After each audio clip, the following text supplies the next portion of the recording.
Autant savoir ce soir, ça parle de la vie privée et de l'Internet. Ah oui, hein, je dirais, c'est une collaboration qui peut bien sûr vous amener à retrouver votre vie privée dans le domaine public, numérique, que vous le voulez, ou physique. Tout est possible, bien évidemment, avec cette révolution numérique. Nous allons, bien sûr, vous offrir les outils pour pouvoir assurer une bonne protection de vos données personnelles, juste derrière cet élément. Protéger ces données de toute attaque éventuelle, tel est le souci permanent de nombreuses structures, entreprises ou personnes. Et quand il faut se connecter sur Internet, le risque de vulnérabilité s'élève davantage. La majorité des usagers ou la majorité des employés des différentes entreprises utilisent les technologies. Et lorsqu'on utilise ces technologies, il faut aussi parler de piratage informatique. Puisque lorsque vous allez aujourd'hui sur Internet, c'est un peu comme si vous menez un combat. Parce qu'il y a des pirates informatiques qui sont quelque part et qui essaient d'accéder à vos données de façon non autorisée. Lorsque les données ne sont pas protégées, les utilisateurs s'exposent à quel risque? Il y a des attaques, par exemple, qui ciblent la confidentialité de l'information. Quand on parle de l'ingénierie sociale, on parle aussi de phishing, par exemple, ou des attaques qui permettent, par exemple, à certains pirates informatiques d'injecter des logiciels malveillants à distance sur des systèmes.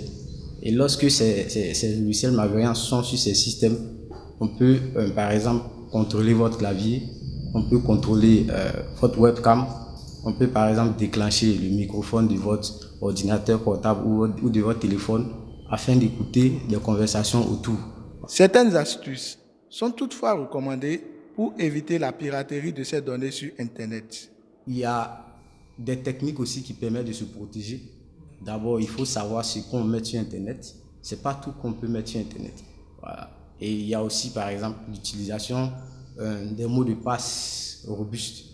Un bon mot de passe, c'est au moins 8 caractères, combinés à des chiffres, des lettres majuscules, des lettres minuscules et des caractères spéciaux. Ou bien même, vous pouvez utiliser une phrase de passe, comme on le dit.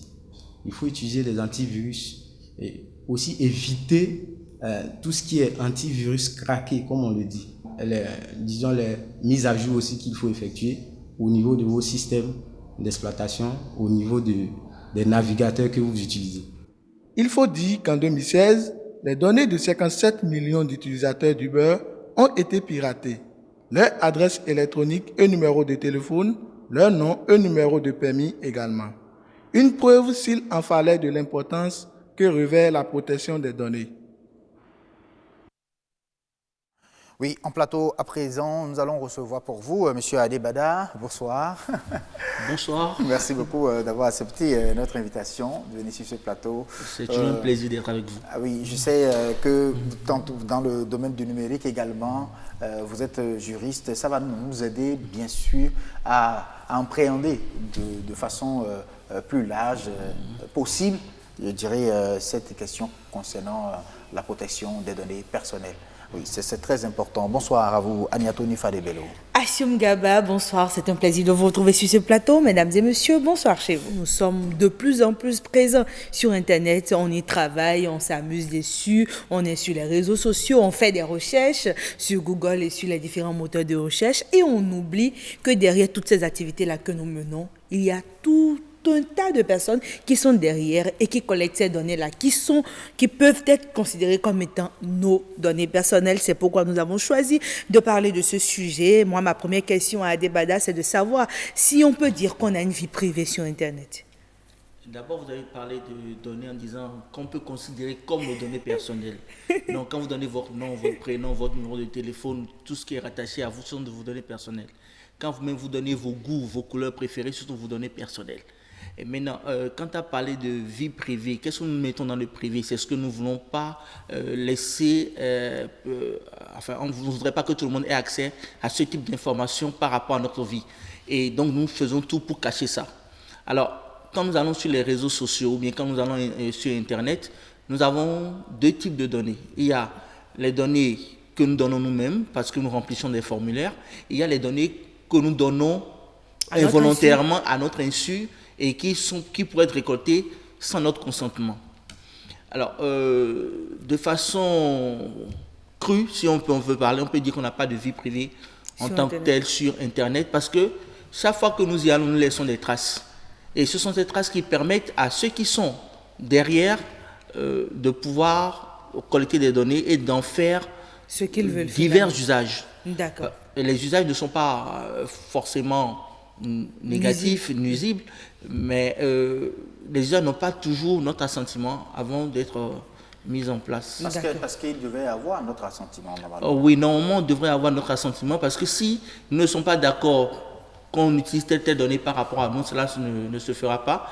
Et c'est dans ce cadre-là que les Européens, depuis l'année dernière, avec la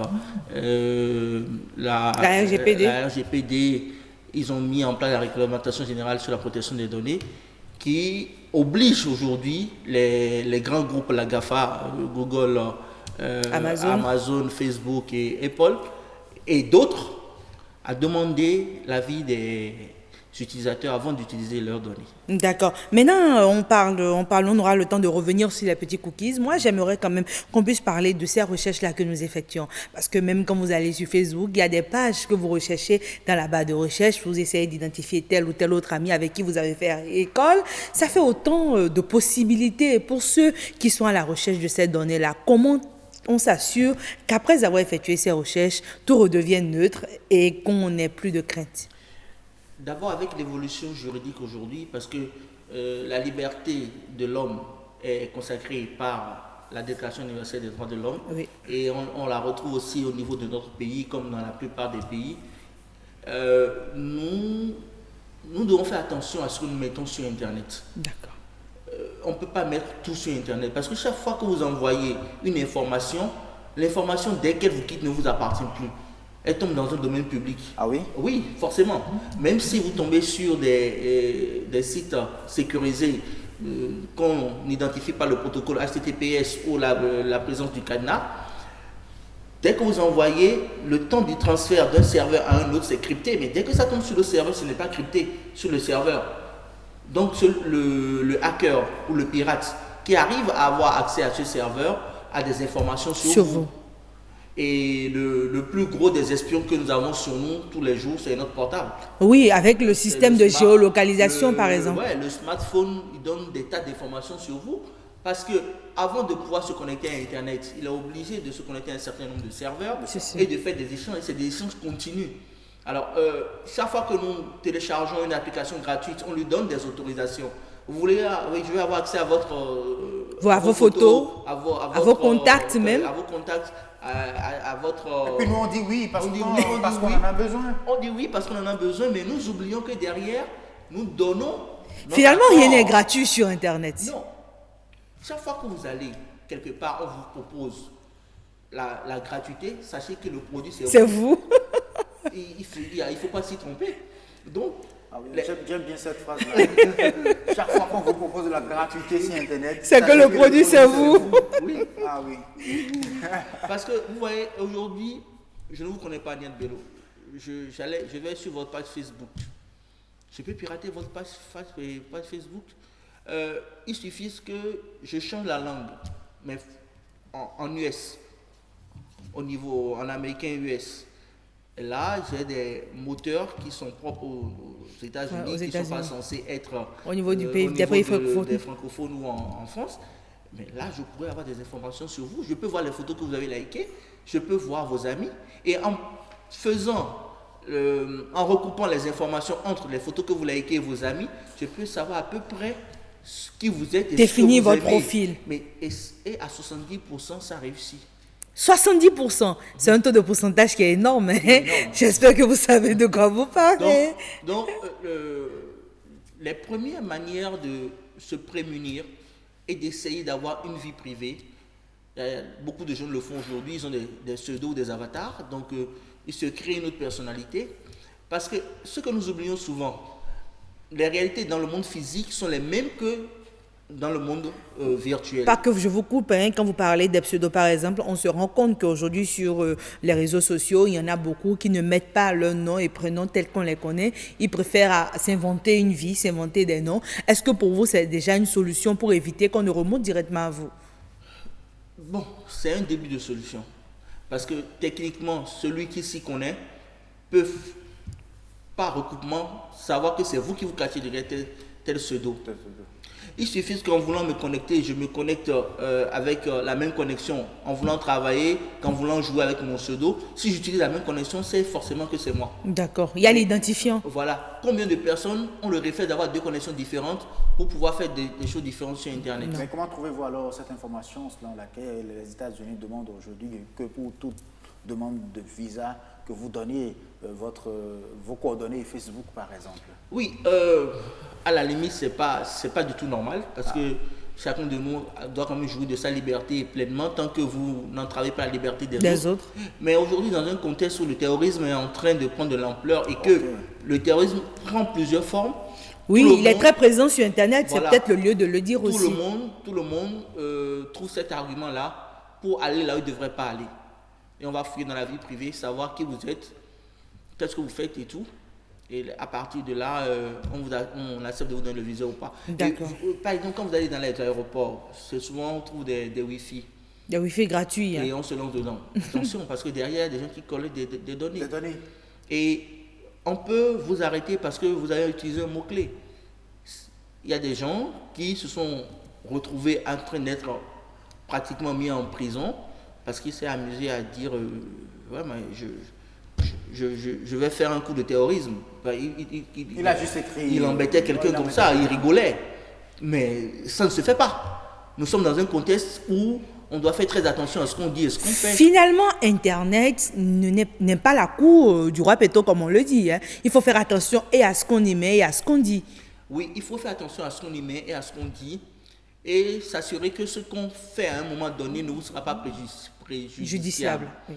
Heureusement, avec la RGPD et le fait de prendre en compte le droit à l'oubli, les réseaux sociaux, en l'occurrence Facebook, nous permettent aujourd'hui de télécharger nos données, de voir ce que nous y avons mis à un certain moment donné et de les supprimer. De les supprimer.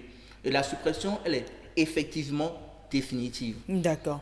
Et la RGPD oblige beaucoup de fournisseurs d'accès, beaucoup de groupes, à demander le consentement de l'utilisateur final. D'accord, Adébada. Voilà.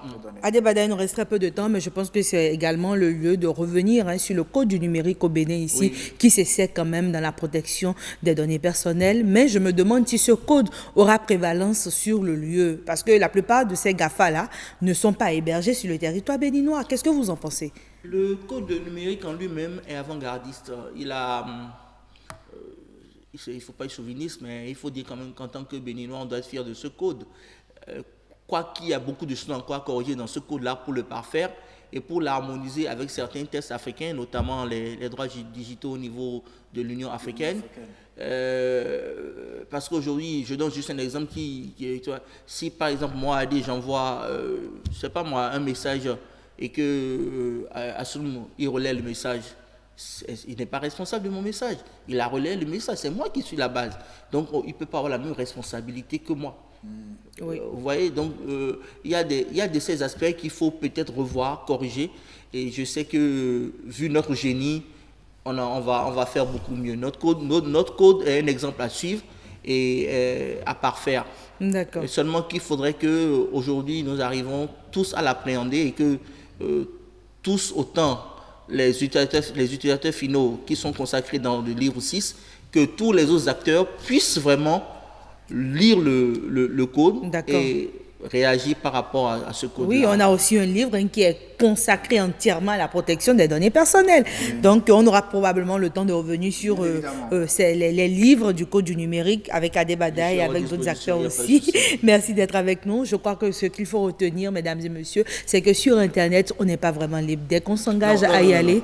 On est libre. Internet est libre. La liberté d'Internet est consacrée. On ne peut pas y toucher. D'accord, mais qu'en est-il de la vie privée? Se veut neutre. D'accord. Nous avons, Internet aujourd'hui a un droit humain. Un droit pour tous. On ne peut pas empêcher quelqu'un d'avoir accès à Internet. Oui, mais justement. Seulement, sur Internet, sachez vous comporter comme vous faites attention dans la vie de tous les jours. D'accord. Si on vous dit que fumer Adébada, c'est c'est terminé. une mauvaise chose, n'allez pas fumer sur Internet parce que c'est un espace virtuel. D'accord, on a compris. Merci. Le message est passé. Donc, mesdames et messieurs, ce n'est pas qu'Internet n'est pas libre, juste qu'il faut faire attention à ce qu'on met sur Internet. Ce sera tout pour le plateau d'Autant Savoir de ce vraiment. soir.